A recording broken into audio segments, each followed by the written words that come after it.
On another episode of Soothing Semantics, I am your host, Rafi Pinsky. Make sure to subscribe, like, share, leave your comments for any of your real estate needs. Make sure to check me out at Rafi the Realtor. Make sure to sign up to my newsletter. The newsletter has lots of important information. Whether you are investing, renting, buying, or selling, you will absolutely love the newsletter. Without further ado, we have an 8-figure business owner, an entrepreneur, owner of Nova NRG and Barayev Bootcamp, the man from the Queens, New York, now a member of Miami. Put your hands together for Mr. Michael Barayev. How you doing, boy, bro? Rafi, bro. What's going on, brother? What is going on, homie? How are you? Round two. We're gonna do round two. Yes, sir. We're gonna end the listen. This podcast is gonna be a very, very long ordeal, meaning not the episode, but this journey of podcasting. So you'll be coming on for more than 2 episodes, God willing, dude. Hopefully, why not? Let's impact some people, make some people, get closer to their dreams and goals. I'm all about that. You know that. Absolutely, dude. Absolutely. So that's how we're doing it virtually. I feel like it's COVID or some shit. You know what I mean? I know, right? I know. We'll do. Listen, we did the first one in person. That was a while ago. We're gonna do more in person as well, God willing. Things happen. So give us. We spoke about what you did a lot on, meaning in the first episode. We spoke a lot about motivation. We spoke a lot about what it takes to become a business owner. We didn't go into as much about what you do day to day with your company, how you grew your company, how you have your team leaders, and you have this downline of people working underneath. So how did you build? Why did you choose solar? And how do you structure the company to have built it in 3 years to an 8-figure business?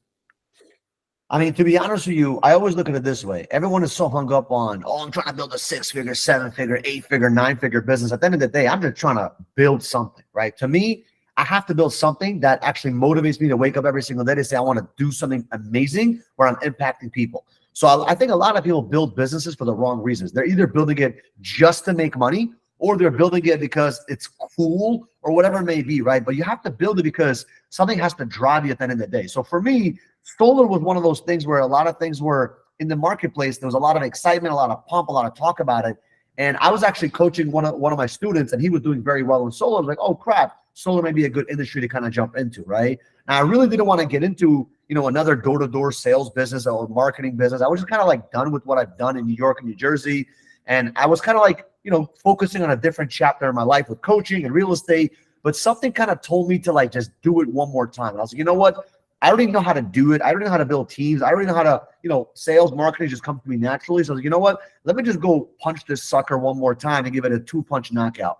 And I kind of, did very well in the first couple of years of business, because at the end of the day, it's not easy to build a solar company, and a lot of people suffer and lose a lot of money, a lot of time, a lot of energy, and we've got on our punches. But at the end of the day, me personally, the reason why I started it was because I realized during the pandemic when we all weren't allowed to really communicate with other people kind of in terms of face-to-face, we're all sitting behind a desk or sitting in our houses. I realized like what really inspires me and motivates me is the building of relationships. I love building teams because I'm able to build relationships. I was talking to one of my guys the other day, like, why this business and why not something else? Why not like a solo business? Because a solo business where you only have to do things by yourself, like a real estate agent, for example, or, other types of industry where you're kind of like competing versus yourself, I would not do very well in those businesses, because I love being around other people and building those relationships and competing together versus the world, so to say, right? And building relationships to me is so important because it's exciting. One of my closest friends are in my business. My best friends, the best relations that I have are people that I work with on a daily basis, right? And to me, that's the essence of business. It's about relationships. And if you could do it for the relationships, the money comes as a byproduct, right? And not everyone's going to be part of those relationships, because some people come for a reason, some people come for a season, and some people stay for a lifetime. I'm looking for lifetime relationships that I can build for a very long time. And in order to do that, you have to have some kind of vision. You have to have some kind of values, some principles, things you're excited about. And it's not easy to do so, but once you figure out that vision that you're obsessed about and you can rally other people around that, it becomes a little bit more simpler, in my opinion. So that's kind of like why I got started in the solar business. And, it's been fun. There's been a lot of ups and downs, just like every business has their ups and downs, but I don't really focus on the like all the hype that people have about solar or any other industry. I'm just focused on building relationships and growing every single year and doing better than last month and last year. That's kind of like where my mindset has been at, and it's been working pretty well. That's awesome. So how do you? A couple of things. Well, in real estate, it can be, I guess, a lonelier thing depending on how you structure it. But you can also obviously have an office full of people. Correct. You can have a real estate partner, like Rafi and James group, for instance. And there is potential for tons of community to be had. It's a lot of realtors have that same issue. I personally love working in more of that community environment. We just don't see it as much in real estate, right? And you just don't see it as much because everyone's competing. It's like one person versus the other person, and I don't see that much from what. But isn't it like that? Isn't it like that in your office though? Your agents, they are competing in a sense, aren't they? They are, but they're not. So everything is based on building things together, doing things together. They're very dependent on each other. There's a little bit of some healthy competition in order to get, who's got the most sales and stuff. Sure. But it's not a competition where they're eating each other alive and having friction. Like I don't allow that. I don't want that kind of relationships in the team. So everyone supports each other. Like I could promise you right now, there's like 1 ounce. There's not even 1 ounce of drama in our offices. It's amazing. Like, no drama, no fucking, cursing at each other or hating each other or putting down each other or talking shit behind each other or de-edifying each other. Like everyone is edifying each other and growing together and supporting one another, even in situations where they don't even make money off that deal. Like, for example, people that are competing with each other, sometimes they're supporting each other to help them close their deals sometimes because they have to, right? I mean, they don't have to, but they're kind of like doing it from the bottom of the heart because that's the mindset that we built in the culture. It's always about serving other people, even though it doesn't benefit you directly with financial gain. So I think it has more to do with you as an individual, Mike, than it does necessarily with the kind of business. I think you created a culture in a company that allows that kind of healthy competition, but there's that camaraderie. I think that's you, bro, to be honest. Probably there's your leaders too. And I don't like to take credit for that, but I definitely think that as a CEO of the company, you have to make that decision. That these are the cultures this is the culture that I want in the company. These are the values that I live by. These are the principles that I live by. This is where we are going. And if you can have someone like that in the company, like as a CEO or a VP or someone that has that vision, then it can get done. But a lot of people, they do a lot of talking about the vision or talking about those principles or talking about those values, but they don't live it. So because they don't live it, no one follows it. And you can walk into the company culture and you can ask everyone in the office, like, what's the culture? Right? What the newest person says, that's the culture. It's not what you say as a CEO. It's what the newest person says and feels. That's the culture. So it's important that the newest person feels that in the company. And that's a challenge because at the end of the day, it's very difficult to build a culture if you don't know what the hell you're trying to build. So you have to know exactly what you're trying to build and then live it. And that's the challenging part because leading yourself is the biggest challenge, right? But if you can lead yourself and live that kind of life, it'll just bleed into the team and the mindset of the team. That makes a lot of sense. That makes a lot of sense. So, okay, let me kind of structure my questions accordingly. How did you choose your leaders? How many guys you have? Because when we went to the vault, when I saw you at the vault, you have how many? 3, 4? To me, leaders. My whole company, like when you say the word leaders, right? So right now we have almost about 50 people in the company. And in my mind, I have different leaders doing different things, but we are a leadership. At the end of the day, I tell my guys all the time, we're not a solar company. We are a leadership development company. And by default, we sell solar. Okay, like right? That. So everything is about leadership development. Everything's about developing people and teaching them the basic skill set that we teach our guys is how to prospect, how to close, how to train, how to equip, how to develop, right? Those are the 5 skill sets that we teach them. And those skill sets require, for the most part, the top 3 require leadership. Prospecting and closing, you don't really need any leadership. But in order to train people and equip other people and develop people, you need to have leadership skills. So that's what we focus on. It's a very heavy emphasis on building people so they can build other people. And at the beginning, you may have 5 guys, but from 5, you'll jump to 10. From 10, you jump to 50. And then from 50, you could jump to 250, right? Because when you have the right leadership, you have the right leaders, then it's easier to multiply. So in my mind, how I look at it is every single person has a little bit of a leadership level, has a little bit of a seed of leadership inside of them. Some of them are so new that their level of leadership may be a 3.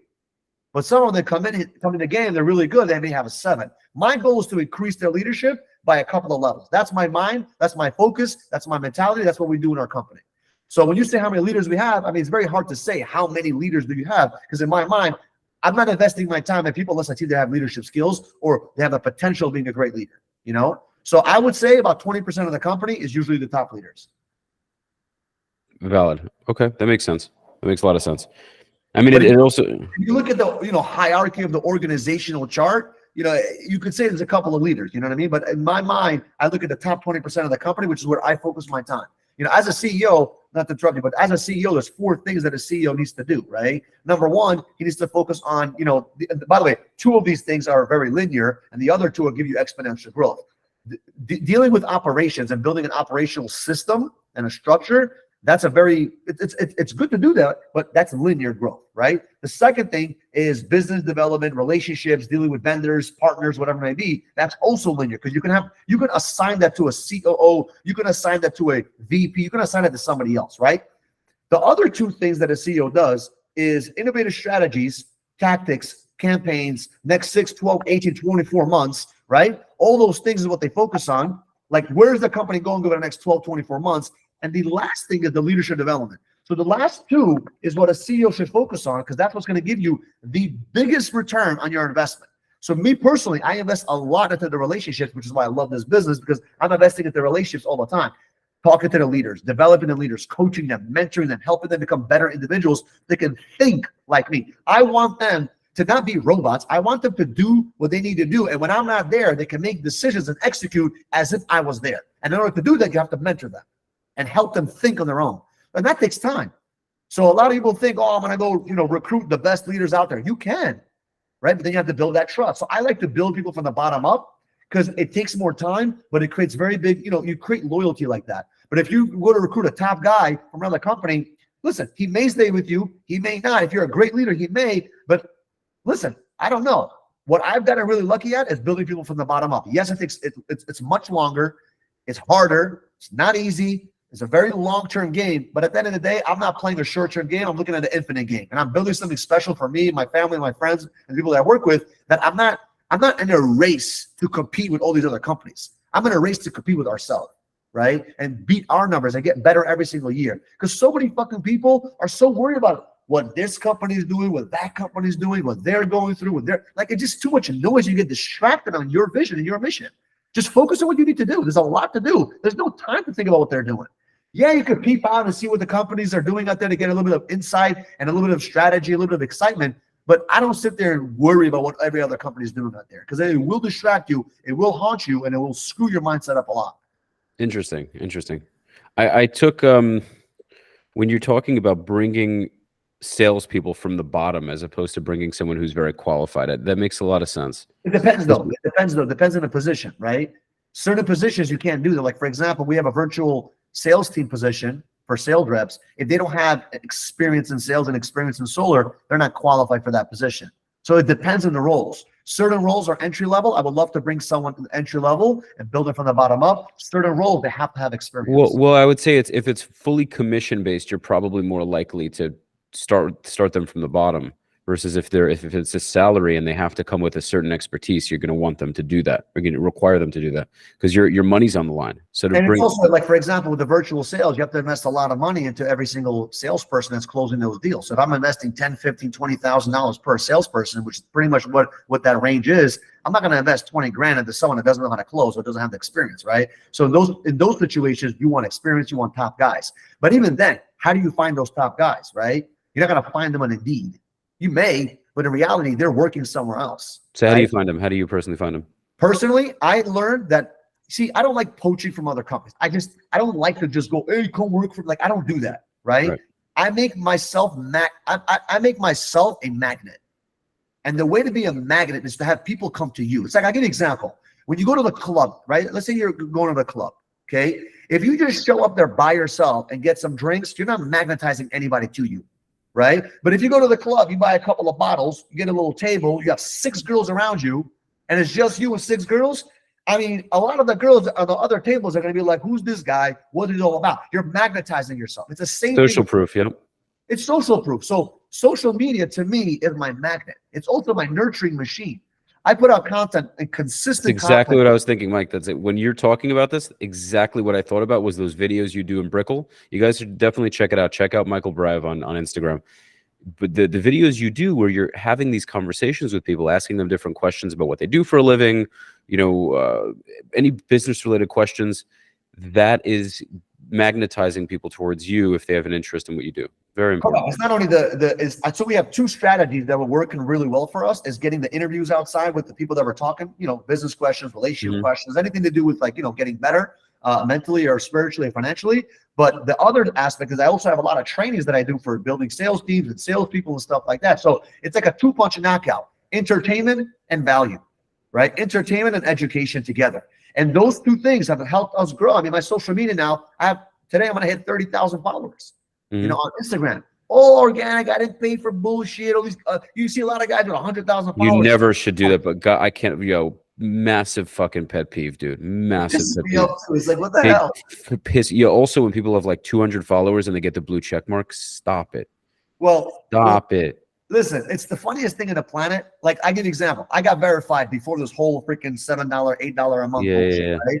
And at the end of the day, you know, I started with one follower. Yeah.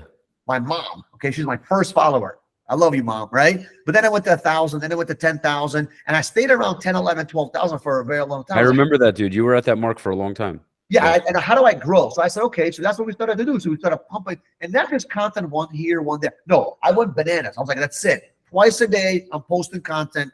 That's it. Hiring a videographer, hiring an editor, hiring a freaking social media guy. That's it. I want twice a day. I don't care if it's Sunday. I don't care if it's Saturday. I don't care if it's a holiday. It don't matter. My shit moves 24/7, twice a day. You're going to see content, not only on Instagram, but you'll see that on TikTok. You'll see it on YouTube. And listen, YouTube has been growing very slow for me. It's okay. I'm at 2,500 followers right now. So 2,500 subscribers. Here, like 26. It's fucking okay. I started with one follower. Maybe it was my brother, I think. I don't know, right? But it's okay, because eventually, like, my TikTok right now is almost at 70, almost 80,000 followers, right? And I started with one follower too. It's the easiest to grow, but it still helps. Yeah. I mean, dude, it doesn't matter. I'm just posting content and just boom, boom, boom, boom, boom, boom, boom. Dude, if you post content long enough, you know what it is, man. And this is what I realized. That one video, bro. That one video. Yes. Dude, one of my I was stuck at like almost 2,000 subs for a while, and I got one video that now it has almost 80,000 views. I just got 500-600 subs from it, which isn't that much compared to how many views I got, but all it takes, dude, is that one view, the one deal. It really is crazy how sales, entrepreneurship in general is about outlasting. It's just about same thing with girls, bro. Everyone's trying to find. Listen, hopefully you're looking for the one, right? The wife, right? But how many girls you need to talk to and waste your time? How many girls you need to talk to and learn some lessons? How many girls you need to talk to and gain some blessings until you find the one that is perfect for you for the long term? Like, who cares? It's fine. It's okay. Just put yourself out there. And a lot of people, they don't put themselves out there and put the numbers in their favor in relationships, in business, and anything, right? And at the end of the day, once you get your win, that's it. You don't need to, like, once you get that one video that blows up, dude, you'll see what happens to the other videos. I have a video right now on Instagram. It's like I have 1.8 million views. It's amazing. Okay? And it's still blowing. That video was posted like 2 months ago, 3 months ago. It's still getting views every single day. I'm getting followers every day, right? All you need is that one video. Now imagine you have multiple videos exploding. That's what's going on right now, because when you're consistent long enough, eventually it's going to pop. It is impossible to penetrate the marketplace and not be seen and not be known if you're persistent and consistent. But 99% of people are not able to be persistent. They're not able to be consistent, and they wonder why they don't hit their fucking levels of success that they want to achieve. You just got to be persistent and consistent, and eventually it's going to pop. Now, if you're consistent and persistent and there's no traction, change up some stuff. Change the thumbnail, change the video style, change this, do something different to see and test and test and test, and then boom, you get your win. And that's the mindset. So I don't know how we ended up in that conversation, but there you go. No, it's great. No, it's good shit. I love it. It's so true. Thank God it's stuff I know. You know, there's a lot of different components, but it's so true, dude. It's so funny how like it really comes down to the basic principle of just continuing to do it, and then you learn along the way. You really do, man. And a lot of people, they know these things because they hear this shit from like gurus, shmurus, all the stuff. It's not about knowing. At the end of the day, what I realize is that we can know a lot of shit. It's all about execution. Implementation, all about it. Yeah. It's all, dude, nothing else freaking matters. Absolutely nothing. We could talk till we're blue in the face. Until we execute, we don't feel better. right? A lot of people are waiting for the special feeling to fucking kick in. Wow, I need that feeling to create action. And then that action, they forget there's a progression time, right? And then there's a harvest time. They forget about two things. They're waiting for the feelings to kick in. And even when they do create the action, eventually, they forget there's a progression time. So I look at it this way: seed time, harvest. See, this is how people look. This is how people look at it: seed time, harvest time. This is how I look at it: seed time, progression time, harvest time. Yep. And in order to have the feeling to plant seeds, it's never going to happen. You just got to plant the fucking seed. So we all know this, but how many of us are executing? And I'm telling you right now, I knew that for a long time with social media. And until I executed, which was last year in June, when I was like, that's it. Every single day, twice a day, no matter what. It's been almost over a year. That's when it started to explode. Right. So it's all about execution. It's always about execution. And sometimes, like I told you, a lot of us may do enough action to piss ourselves off. We're doing things at 211 degrees, but not 212. And water doesn't boil unless it's 212. So sometimes we're working harder with, we're punching, but we don't see the results because maybe we're not doing enough, or we're doing just enough to piss ourselves off. And that's where a lot of people are at. And I'm telling you, I've been there for a long time. So interesting. Doing enough just to piss yourself, that's so interesting. Yeah, it's a frustrating place to be because you're like, I'm working hard, I'm doing this, I'm doing that, I'm supposedly doing everything I'm supposed to, but you're not seeing the game win. You're not seeing. You know what's beautiful, Mike? You know what's beautiful? The beautiful part about struggling in business is you have to come up with these strategies. You don't have a choice at that point. You have to start to innovate and say, something isn't working. What do I do? When everything is just kind of streamlined, where it's not going great, but it's not going terribly, you go, well, you're like, oh, well, it's a terrible place to be, because it's like, well, it's good enough. And so you're not at a place where you have to innovate, and you're not at a place where you even necessarily want to innovate. You're kind of just like, oh, well, it'll be okay. But when you're in this position where you really want a lot and it's not exactly going the way you want, you go, wait a minute. I need to look at myself in the mirror. Something, it could also be a time thing, right? There are things that just simply take fucking time. But you also have to say, other people are doing it while I'm not. Maybe they had a lot longer of a period to do it, but there's something they're doing I'm not doing. I need to do that. You know, and it could be your own strategy, but that's what, and yeah. Woo! God bless. Does the snot come out of your eyes? Because Huh? No, it's interesting that you cover your entire face when you sneeze. I found that I didn't cover my face. I went like this. Oh, it looked like you were covering your eyes. No, I was covering my face. So it doesn't. Okay. I got you. I think it would have been nice. It would have added some flavor to the podcast. By the way, I want to congratulate you on your beautiful wavy hair, your beautiful long locks. Look at that. What? Gorgeous. I can't tell if he's. I know, that's what I'm saying. That's very nice. Now people are more intimidated with me. Just kidding. I know. Well, you're very charismatic and intense. I think the long hair makes things a little bit. We're trying it out. We've gotten a lot of compliments. I might leave it for a while. I like it, bro. It's cool. Definitely. I appreciate it. Yeah. So yeah, these are powerful. You know what's funny? Back to what you were saying about implementation and execution. Everything we're saying is kind of redundant, right? A lot of people hear this shit on podcasts all the time. You got to take action. You got to take action. Everyone hears it. When you hear a guru or a successful entrepreneur talking about what you need to do in any given industry, it's very easy to listen to it and say, well, that makes sense. I should go do it. But you're not really understanding what that person is saying. When you listen to anyone, Patrick Bet-David, we're both big fans of him. When I go through experiences that he has gone through, maybe they're not exactly the same, but certain experiences that he's gone through, I really can listen to what he says and go, holy shit, I know exactly what he's talking about. Right? Versus if I was just, and no hate to 9-to-5ers, but if I was just doing a job and going home, working for the boss, doing the job, going home, and Patrick is talking about the struggles of entrepreneurship, the journey, the trials and tribulations, giving specific instances, I go, holy shit, I literally experienced the exact same fucking thing. What I think holds a lot of people back, it's not the fact that they don't create action. That's one aspect of it. But I think it's their thought process. It's their limiting belief factors, the certain beliefs that they have. And I think a lot of people are either afraid or they don't take the time to question the beliefs that are so ingrained inside of their mind. What's an example of that?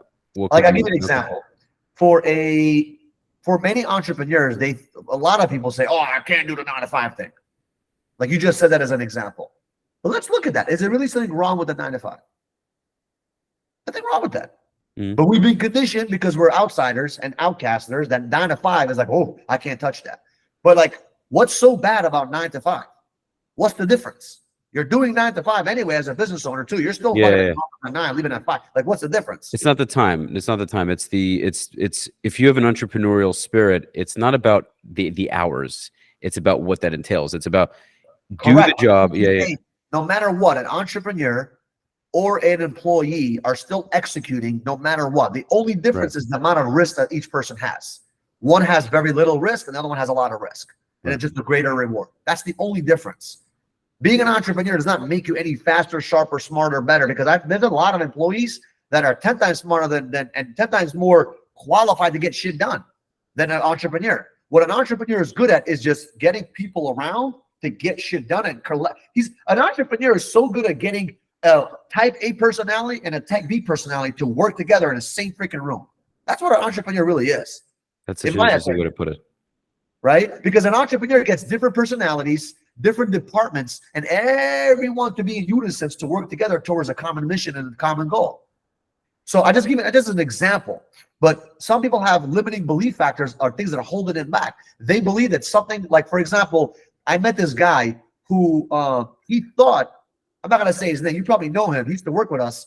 He was one of my agents. And he thought that me and Steven, when we used to work together, he thought, right, that because we were Jewish, we had bigger blessings, so we had more sales on every time we knocked on doors. Hold the phone. Hold up a second. He actually thought that. Yes, because when me and Steven, when we were in Miami, when I was knocking on doors to help training Steven at the time, I'm not going to say who he is. Right? Yo, I would take that as a huge compliment. I'd be like, you're right. You should convert. No, the mindset was his mind. He was like, oh, you're going to this side of the block? I'm going to go on this side of the block. I'm like, dude, what difference does it make what block we go on? And we would go on the exact opposite block. Like, he wanted to pick this block. I'm like, great, I'll go on this block. Right. And we would get sales and he wouldn't. And he would say, oh, it's because you're Jewish. Like, what are you talking about? So he thought it was a mystic. He thought it was this mystic power you guys have, like a divine. It was a mystic power. God's blessing you. You're Jewish. Long story short, people's limiting belief factors are holding them back from creating massive success because they believe something so deep inside of them that they don't even sit there and. Now, at that time, I helped them question that stupid ideology. But most people have no one around them to help them question their beliefs because they don't have a mentor or a coach to say, yo, what are you saying? What are you thinking? Where did you get this idea from? All of us have been sold an idea about how to spend money, where to invest money. Like, for example, some people are very good at investing money in the right places to get a return. Some people are not. When I was younger, I wasn't good at that because I didn't understand the power of money. I didn't understand that money was a fluid thing. Money's not like a lake. It's like a river. You got to use it and abuse it to bring you more money. Right. If I'm going to take $1 and I'm going to spend it, like, for example, I hate spending money. I love investing money. Well, that is the Jewish part of it. We all do. We all maybe. But like, for example, if I go eat and spend $1 on, let's say $1 on something, I wasted $1. Okay. But if I take that $1 and put it towards ads, dude, my sales guy can get a freaking customer. That gives me a 4x return. Like, absolutely. That's how my mind works. So every $1 that I put is, I'm like, how do I multiply this bad boy? And that's the mindset. But when I was younger, I didn't have that mindset. So it was always about hoarding the money and not using the money properly. I had the same issue, bro. And is it because of the way your family grew up? Why do you think you had because that? I grew up so poor that there was always a scarcity mentality. There was no abundance. I give you an example. There's people right now trying to recruit my people all the time. When you have success, people want to recruit from your team. They want to steal from you. They're envious of you. They're jealous of you. It's part of life. Yeah. But what they don't understand, and to me, it's funny as hell because I don't have that problem. I feel like there's an abundance of people out there. I feel like if you take my best guy, it's okay. I'll find another best guy. I'll create another best guy because there's so many amazing opportunities, so many amazing people. There's abundance everywhere. I never get like butthurt. An amazing attitude. It's an amazing attitude. It works like crazy. I'm not held hostage by a top guy or a top girl or a top employee or whatever. Now, do I want them to be with me and build something special? Yes. But what I'm saying is that there's an abundance of amazing people out there, and it shouldn't stop you from creating success. It's an abundance mindset. It's abundance 101. I had to retrain my mind for that, right? Not many people have a scarcity mindset, so every action they take is always about scarce, not enough. I got to do this quickly, and it's not a right way to. If you want to grow in any business, you cannot have that kind of mentality, 100%. Right? So that's why. No, go on, go on. I'm just excited. I have a bunch of things to talk about. Okay, Yeah, go yeah. on. So abundance for me has been a really great. Like for example, if you ever sit down and eat a nice meal with me, you'll see I leave a little bit of rice or chicken or potato. I leave a little bit of food on the table just to let myself know there's abundance out there, right? Interesting. Okay. So that's your excuse for wasting food. I like that. It's good. Well, it's not an excuse for waiting food. It's just it's I'm kidding. I'm kidding. reminding me that there's abundance out there. There's always abundance out there. There is no lack. There is no shortage. There's none of that. It's just you have to have the right mentality and understand that there's abundance out there for you, and you just got to go take it. 100%. I've seen guys fight over girls. It's retarded. I'm like, bro, who are you kidding? It is the dumbest shit. If any adult, if you're past the age of 15, even at 15, if you're past the age of 15 years old and you are fighting over a woman, you are an idiot. There's both ways out there, and what is yours will Idiot. be yours. Idiot. What is signed in the heavens is for you, and you cannot. Nobody can get involved in the spiritual warfare when it comes to that. If God said this woman is for you, or if God said this person is for you, or if God said this is your life and this is assigned to you, nobody can fuck with that. So why stress over that? And that's the way I look at it. That's the way I look at it, right? Great attitude. Is assigned to you, and no one can steal that from you. But here's the other thing to interject, to add to what you're saying. When you give off that energy of you not worrying if someone from your company who's a top seller. No. I didn't say that. I didn't say that I don't worry. You always have to be paranoid and do whatever you can to add value. But if it does happen, in my mind, there's an abundance. Not going to break you. Okay, No. so we can rephrase that. My point is it's not going to break you, and you have an idea of what's meant to be is meant to be ultimately. Okay, but you're going to do your best. No, listen, it happens to everybody in every business. Right. It doesn't only happen to me or to you. It happens to everybody. For sure. Yeah. Right? And I always learned a long time ago, people don't quit companies, people quit people. So at the end of the day, if they left, it wasn't because of the company, it was because of me. So lots to take on yourself. Why do you think it's you? It's always you. Everything happens to you because of you, and it happens for you. So I look at it like that. And, bro, when you have that kind of mentality, you will never hear me say it's his fault. Never. It doesn't work, because I'm so consumed with what I need to improve on. And because I'm so consumed with what I did wrong, what I need to improve on, what I need to implement, dude, I don't even have time to sit there and blame your ass. I'm focused on what I need to fix. And by doing so, I get better and better and better, while the other party is still blaming me. God bless them. It's okay. I don't care. I'll take the blame. I'm fixing me. 2024 Michael is a way better motherfucker than 2023 Michael. That's the way it's going to be, because I'm always constantly improving myself and constantly changing myself and constantly taking the blame and constantly saying, "Ooh, I need to change that. Ooh, I need to fix that. Ooh, I need to get better here." Like, I'm looking at myself today, who I was in 2019, 4 years ago, completely different Michael. It's shocking, because I know who I was. I know who I know who I am today. I know who I'm becoming. And I just, every single day, every single week, every single month, I'm not just saying this because everyone says that. I am genuinely improving myself on a daily, weekly, monthly basis. And there's action to prove that. Audiobooks, books, events. I go to 4 or 5 events a year, mentorship, coaching programs, courses, like actual work on yourself. Like, who the fuck does that at 31, 32 years old? Not many people. So because I'm able to say that about myself, and I don't do that for clout, I'm doing it for me. Because I want to be the best Michael Barayev ever, to be known to history of mankind. That Michael Barayev, when he's 85 years old and he's about to die, if that's the age I'm supposed to die, that person can see that Michael, not be scared in heaven and say, "You know what? Holy shit, what's up, bro? We're twins." Because what if I could become that guy and I never did? That's the scary place I don't want to be at. Same here. I feel the same way. Isn't that crazy though? It's crazy how I can't. Here's the thing about me, man. Like, I understand that, and this is a basic principle. There are certain things that might take me longer to understand than others. I might not be as good at certain things as other people are, right? Everyone has their strengths and weaknesses.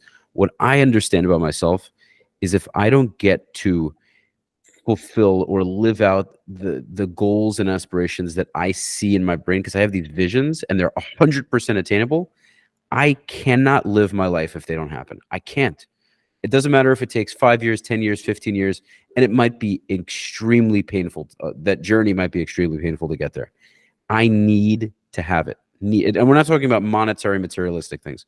That may be a side product. That'll be nice to have those things.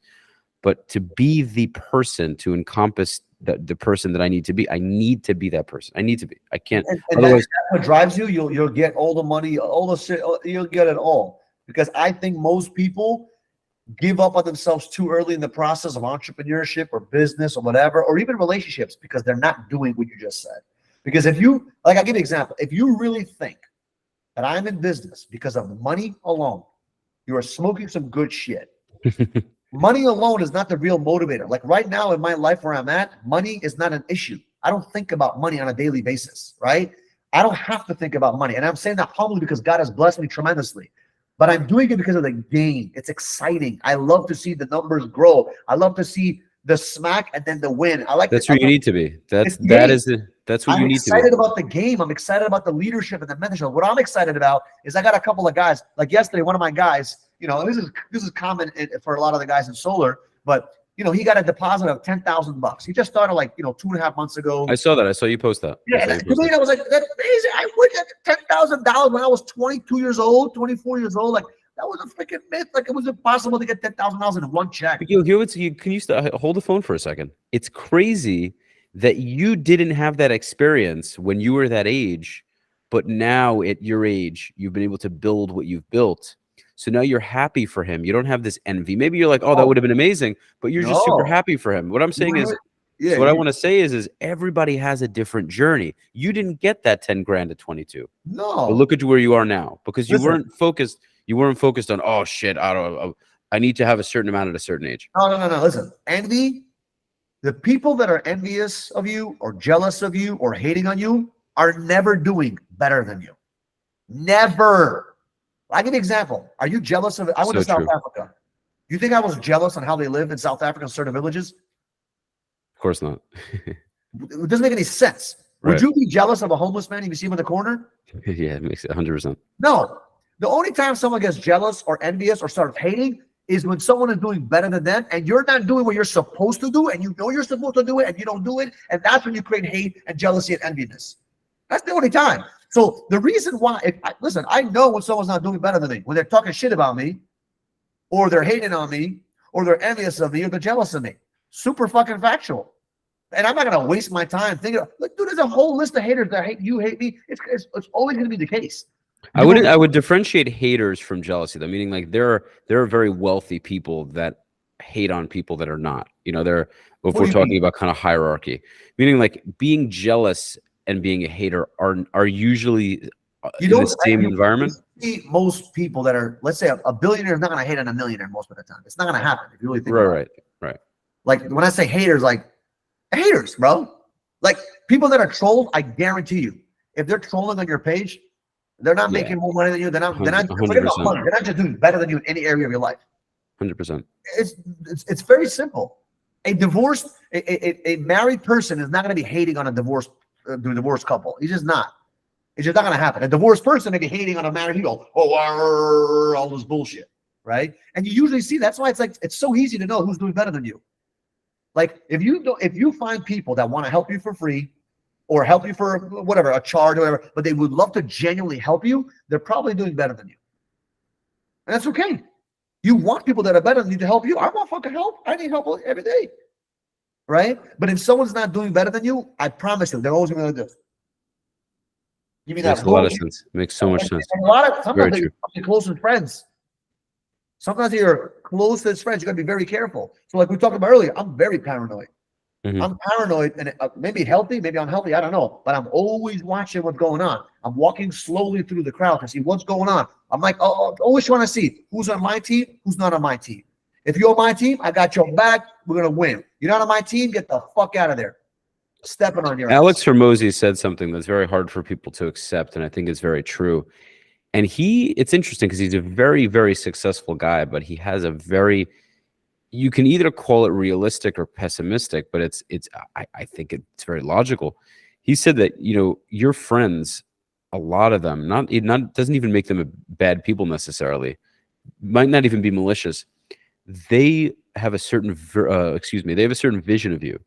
And when that vision starts to change, say they grew up with you and went to high school with you, and now you're starting to change drastically in a good way. You are happy with the changes you're making. That takes them off of their foundation. So they start looking at you and going, wow, this guy's making so many moves. He's really changed his life. I haven't. Reflection of what's going on inside of their Right, heart. right. And it really fucks with them. It's a reflection And of what goes on in their heart. That's what the problem is. It has nothing to do with you. It has everything to do with them being insecure because they're not making the necessary moves. Because the right friend, if they want to make the same move, they'll join you in that path. That's why me personally, I don't have many people that I can say are my friends, right? I have a lot of acquaintances, I have a lot of employees, but like my closest friends are people that I work with and invest a lot of time because we're in the same wavelength. well, dude, sadly, that's the side effect of becoming successful. It just is. It just is, because people are going to expect more. They're going to want more. And you can't, and it's hard to gauge who's real, who isn't, who really cares, who really doesn't. It's very easy to gauge. Very, actually, in my opinion, it's easy to gauge. I'm not saying, okay. Well, what I mean is it's, you may be able to gauge. I know what you mean. You may be able to gauge well. You may be able to gauge well. I think I have a pretty good eye for if someone actually likes me or doesn't, or if they're genuine or not. What I mean is it's at that stage when you're a multimillionaire, you have to be very wary of who's in your life for the right reasons. It's a better way to phrase it. I'd say this: the reason why I'm afraid of who's around me is because I'm afraid of having their belief systems and their thought process rub into my face. Because when your subconscious mind is calm and collected and you're chilling with your friends, whatever they believe will seep into your mindset because they're going to frame your mindset. So I'm very careful. I don't want to be around people that limit my potential. Like, I don't want that. I want to be around someone that challenges my potential and says, why the hell are you spending $5,000 a month on ads? Why don't you spend $500,000 on ads? Or why are you spending $10,000 on recruiting? Why don't you spend $100,000 on recruiting? Interesting perspective. Or why are you spending this amount of money on this manager? Why don't you have 4 locations? Like, challenging the way you think. Because at the end of the day, it's just numbers. If you can build 1 location, you can build 100 locations. It's just copy and paste. It's just getting the right people to help you in that process, right? So I just think that I'm very careful who I have around me because I'm scared to have the wrong mentality. I'm scared to be a loser in my entire life. I'm scared to be around people that are comfortable with just making a couple of millions. I don't want to make a couple of millions. Not because a couple of millions is wrong. It's because I know there's more inside of me. There's more to give to the world. I want to make a better. I know that the more people I impact, the more money I'll make by default. So why the hell would I stay at 1 mil or 5 mil or 10 mil when I know I can do way more? It's just a game. Right. Is there a point there you think you would take your foot off the gas a lot, or you think this is going to be until the day you die, you're going to be drilling? I mean, to be honest with you, when you say pull off the gas, I don't think I'll ever take my foot off the gas in my life because I'm always, even during the pandemic, when everything was paused, my mind was gas. Like, there has to be. I realize that I have this insane, this insane energy. That look, it's freaking 9 o'clock at night, and I'm fired up and excited about life. Usually I go to bed at 10. So this is like my wind down time. But why am I so excited and passionate? Because I'm just obsessed about becoming a better me and getting to the next level. And millions of people don't know me yet, but they will get to know me. I will become famous in a positive way. I will make an impact on children. I will make an impact on people around the world. I know that I'm going to do that eventually. It's going to happen. I'm just waiting for time to catch up and for the right videos to explode and the right conversations and the right meetings with the right people, but it's going to happen. Right. And I'm not doing it for those reasons. I'm doing it because it's my potential. Why the hell not? I was given a gift, and I'm going to use that gift, and I'm going to share that gift with the world, and I'm going to make people feel better about themselves and create an impact in the world with my gift. Everyone has their own fucking gift. So do I think I'm going to let go of the gas? I don't think so, because to me, it may not be solar forever. I doubt it's going to be solar for the next 50 years. For the next 5-10 years, I committed towards solar and real estate and coaching. Those are the 3 things I'm really passionate about and excited about. Maybe something else might pop in there. Who knows, right? But right now, those are the things that I'm passionate about, excited about. And that to me, it's all just a game. And I like the game. And if there's new levels to obtain, I'm going to keep living the game. But if you keep playing the same level over and over and over again, and you keep losing and losing and losing, you're going to fucking hate the game. So I just don't want to lose. I'm not going to allow myself to lose. I'm going to keep winning and winning and winning and hitting new challenges and new levels and expanding and growing. And that, to me, I think is going to be, the exciting part. So do I think I'm going to let go of the gas? Probably not. But I'm going to take my foot or take the vehicle and get off the highway and go to the next highway and take my gas somewhere else. Maybe I'll go towards, maybe I have children. I want to go all in on my children.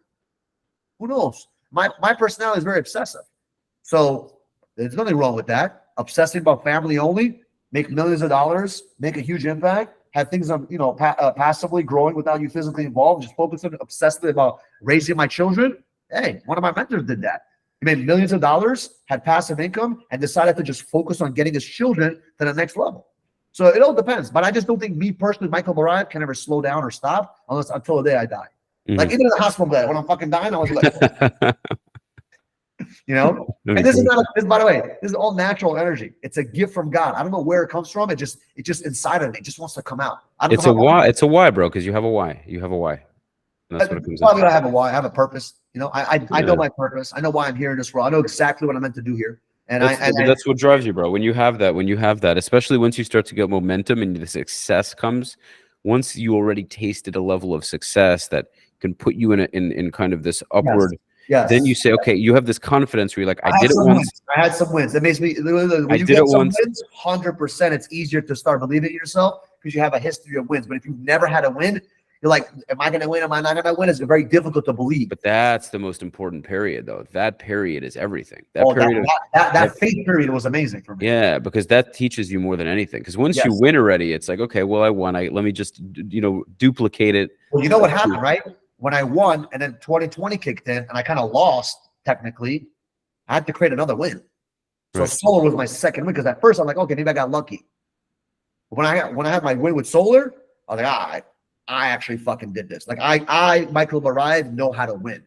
So if I got to do it a third time or fourth time, I can do it because I had a gift inside of me that it wasn't luck. It was actual work and gift and mindset and talent, work ethic, all the things that come together to create that win. So I'm happy about that. The beautiful part is like when you have that faith in that faith period, when you have that thing inside you where it's like, I know it's going to happen, but you still have that bit of, it's not doubt. It's just, if it hasn't exactly happened yet, all you have is faith. All you have to hold on to is faith and abundance and positive attitude. If your faith is strong enough, it happens. I'm telling you. Right. I'll give you an example. Okay. Intuition and gut. Your intuition and your gut feeling will never guide you the wrong way. And I just recommend everyone, if they have a high intuitiveness, high intuition, high gut feelings, whatever, and they're very good with connecting with themselves. By the way, if you do drugs or drink alcohol, you just kill your intuition. You want to kill your intuition? Go fucking drink. Go fucking smoke. Go fucking sniff some shit.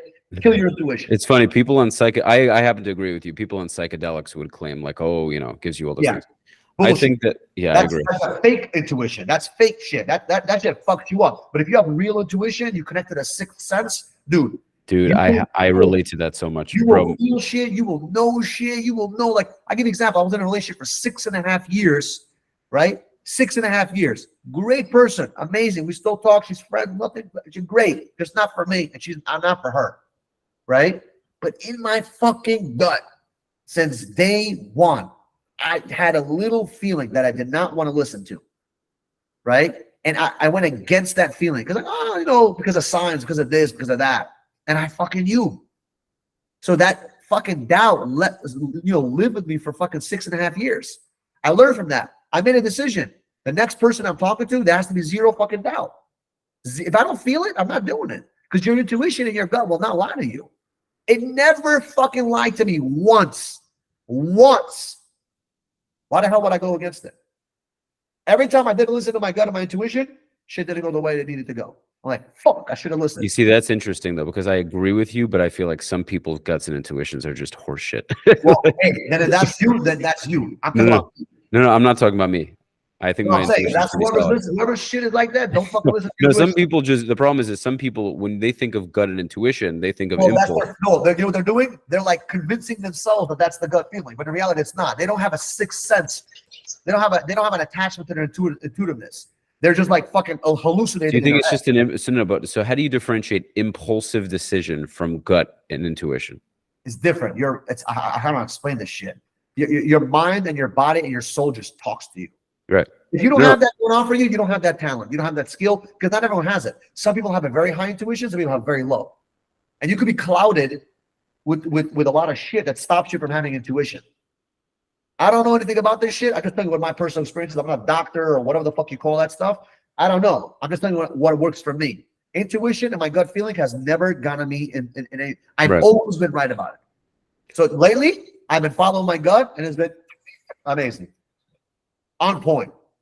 On point. My caught that, got that, because I'm fucking listening to it. I'm not fighting it anymore. That's it. You know, it's amazing. You know, when you don't fight it, it's like I feel like it's God's way of communicating with you without words. It's beautiful. No, dude, I know what you mean. I know what you mean. It's a beautiful thing. When I just think of, because I think of where I'm gonna be, I don't know exactly how long I'll be there. A lot of it's up to God. Obviously, it's up to my decision making, but you know, God is the only one who knows when that's gonna happen. But it's like my intuition tells me, Rafi, real estate, podcast. What will happen later? You know, other things, venture capital, whatever other thing. But I literally, those two things for right now in my life currently, that's where I need to be. That's what you feel, then execute, get it done. You're doing amazing. My intuition is telling me that we're about to end this podcast. my intuition is telling me that I'm freaking tired. But I love you, Brian. I think you're gonna do amazing things with this podcast. You're gonna have a lot. You're gonna have people lining up for your podcast eventually, right? It's gonna take time. You're just waiting for time to catch up. Just keep executing, keep posting every single time that you post them, keep adding value to other people, and eventually that one motherfucking video, boop, you'll never appreciate that, homie. So I appreciate you, bro. Dude, I'm just gonna close out real quick, guys. I really hope you enjoyed it. If you made it this far, Mike, you're the man. Thank you for joining. Make sure to check out his content, Michael Barayev, on Instagram, TikTok, Facebook, YouTube, wherever social media goes, you can find him there. Obviously, again, make sure to check out Rafi the Realtor for all of your real estate needs. This has been another episode of Soothing Semantics. Like, subscribe, share, and I will see you on the next episode. Peace.